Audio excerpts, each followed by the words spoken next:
America Digital Congress with Mia the Kuijper.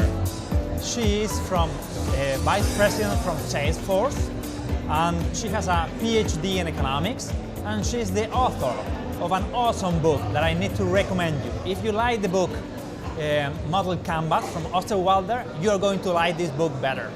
The book is Profit Power Economics, and we are going to talk to Mia about the book and how she has been leading the transformation inside Salesforce, the famous CRM company.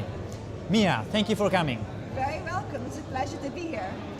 I enjoy a lot about your book because you talk about different ideas, but different topics with a different point of view, and how to develop modern business models and how to evolve with them.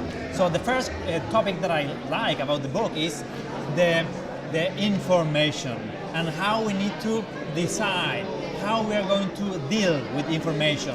Information, we are going to have full transparency with it, or we are going to keep our structure and our secrets, and in the world we can see companies who are, even though there's plenty of useful free information in the world, still they can profit from information anyway. Big companies like Walmart, or that sells physical products, or companies like Google who sells services. So how is these new rules to engage with information and transparency inside the companies? Well, thank you that you're asking me that. When I was working several years ago at AT&T, I was advising the AT&T board that they had to prepare for a world where there was going to be a huge amount of information available very, very cheaply, and that their very own network was going to be able to deliver many, many more orders of magnitude of information for almost free compared to the old way of doing things. And as I was telling people to get ready for a world of almost infinite information and free information, I was thinking, but I'm an economist, and to us economists, free information, perfect markets, that is the essence that economics is built on. And so many years we have used as an excuse for economics not working the fact that there was no such thing as free information and transparency. So all of a sudden I said, it's going to be here. It's going to change everything. And that became the beginning of an exploration of how we now have to think differently about business models, how companies have many more degrees of freedom in shaping their businesses, and also the new sources of competition. And also the big question of, well, if markets are perfect, how are we going to make a profit? So I took this as a driver and in a way of thinking about the consequences of that in a scenario approach, using a scenario approach to thinking about the consequences and very logically developing the implications. So that's how it all got started. Give me an example about a company who is using this concept of information and transparency inside the company, who is going to the limits when they even share the salary of the CEO and their employees inside, and how the environment change and they respond to it. Well, we have seen some companies who have actually done that very well. And what's very interesting about that is in this world, not only does it give more degrees of freedom to build more different business models, different way of competing, but also the speed of implementation has changed very dramatically, and implementation is very, very rapid. And I believe my own company now, Salesforce, is an example of very rapid implementation. And and a senior team that listens to the concerns of the customers, the concern of the clients, and the concerns of the employees, and moves very, very quickly. Are you using these theories that you develop in the book, in your studies, as a teacher in Harvard, inside Salesforce? So in this company, in Salesforce, how are you using the transparency with the employees as well? Well, what I can say is that I belong to a small group who are assisting the company, but also assisting our clients and helping our clients with their digital transformations. And there I am using the concepts in the book. Because what's very important is that when companies believe that they have the need to transform because of the change in competition, because of new forms of competition, that they take a very fundamental look at their structures and their products and what they do, and not just digitize what they are already doing. So one of the consequences of so much free information, as you might have read in the book, is that companies can choose what part of the value chain they actually want to do and own, rather than can they maybe just control it. And I think this ability that other companies can come and take the best part of your business if you don't watch out really forces all business owners, all business leaders, all employees to really think hard about what are they actually doing, what is the part that they really want to do, and they cannot rely on the benefits of incumbency that they have been relying on for a very, very long time. And so we see that we have companies make conscious transactions to think very hard about what's the job to be done and do just that.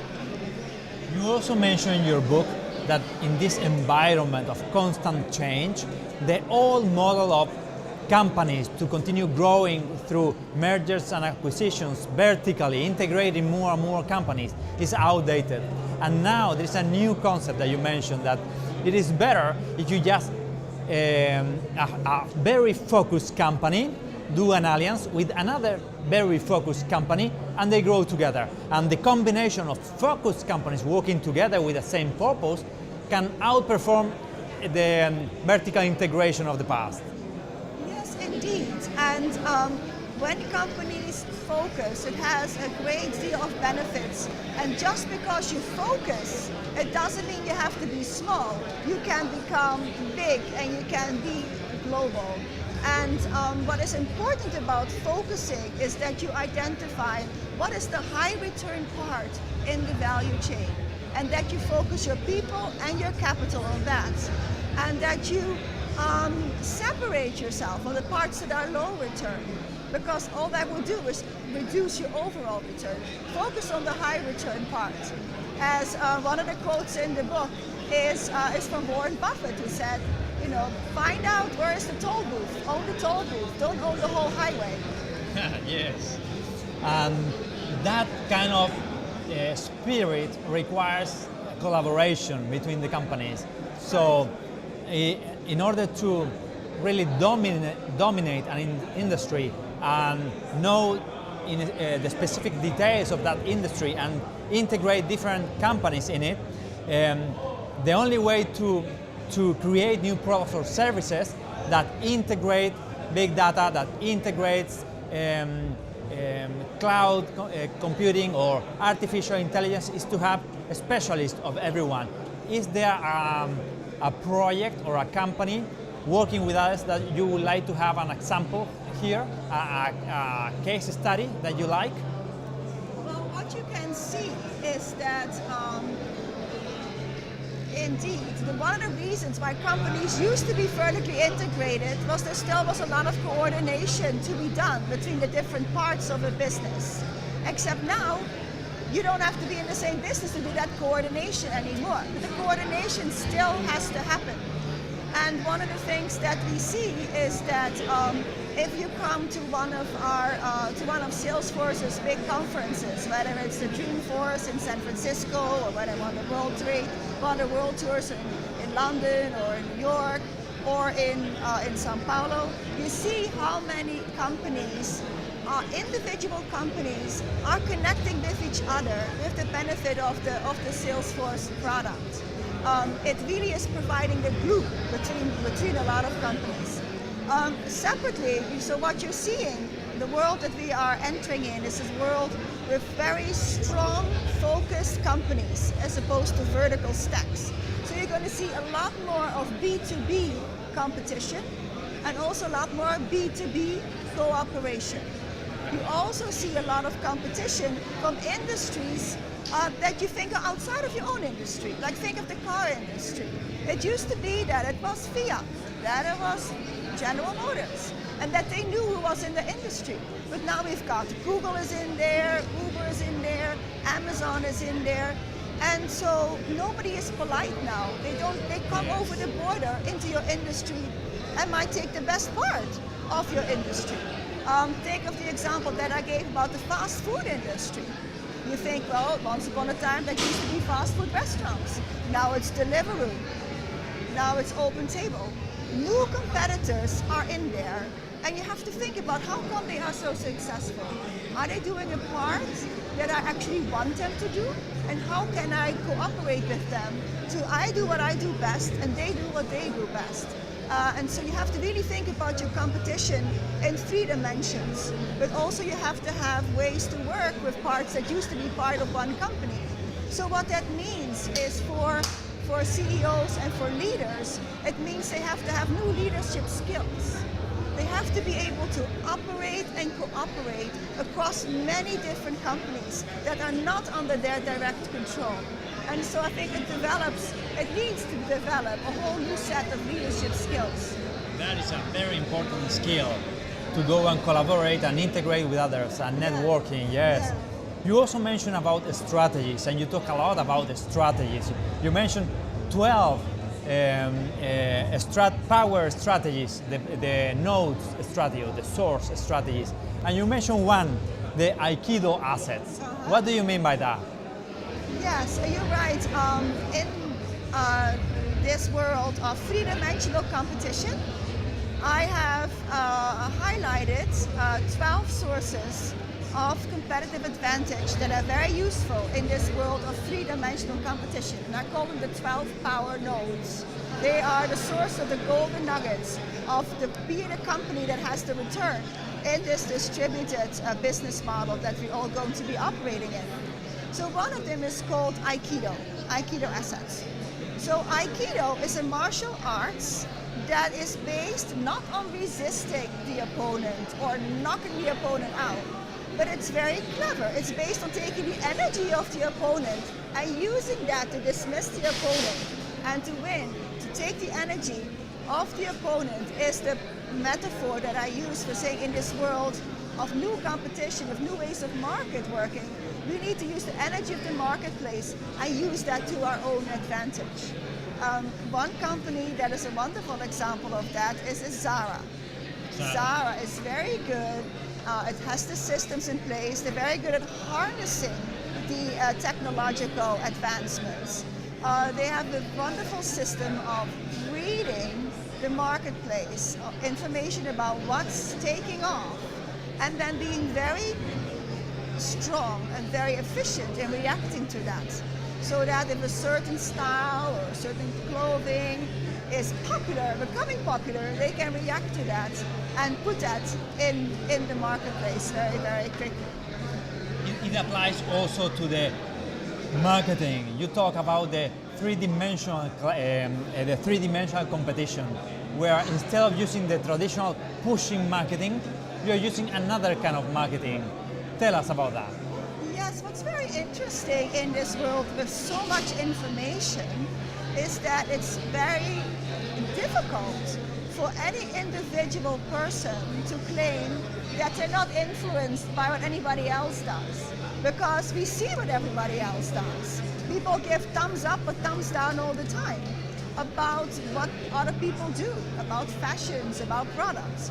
So if you think about it, making your decision as a consumer on the basis of what other people do, that's not part of what we have learned in microeconomics, right? It's like I have a value for a certain thing, and if I like apples a certain amount, I'm willing to pay a certain amount for a certain amount of apples. I'm not supposed to think about how much you like apples to change my mind. But in this world, when we see everything so much, people are influenced and making up their mind on the basis of what others do. So in this world, you have to think about new dynamics that make markets work. And one of the dynamics that's very powerful is that what is popular becomes more popular. And as a marketer, we need to tap into that. And it's a very interesting phenomenon, and we can lay out the mathematical principles for when something like that works. But what's really fascinating is that in the real world, those mathematical principles are being, those conditions are being satisfied. So we can actually understand why that is. Thank you. And finally, let me ask you, Mia, how in this Congress we saw different technologies, all right? The artificial intelligence, the big data, and those are the most related to your work at Salesforce. So what kind of challenges you have inside of Salesforce that requires more talent that you are willing to hire and promote and train and expand inside your company? Well, I don't want to speak right now about Salesforce because there are, they have quite a number of fascinating issues that they're dealing with, and they're dealing with them very, very well. But I can say in my own world, working with advising clients or working in an academic setting, working with my students, is that the fields of AI and big data are indeed extremely promising, very, very exciting, and are delivering great opportunities for development and for jobs for talented people everywhere. And what's really wonderful is that a young person here in Chile can educate themselves in the cutting edge of those fields by virtue of long distance learning, and can qualify, take the courses, be part of the competitions, and can build themselves an amazingly promising and very, very rewarding career. And these, data science and AI are very, very big tickets. Underneath there are many, many fascinating areas. And I think it's very encouraging for young people to know that their skills in engineering, in math, in psychology, in behavioral sciences, that there is a world of opportunity for them. Thank you, Mia, for bringing the topic of transparency and the business model evolution that now we can continue learning through your book, Profit Economic Power. Thank you, Mia.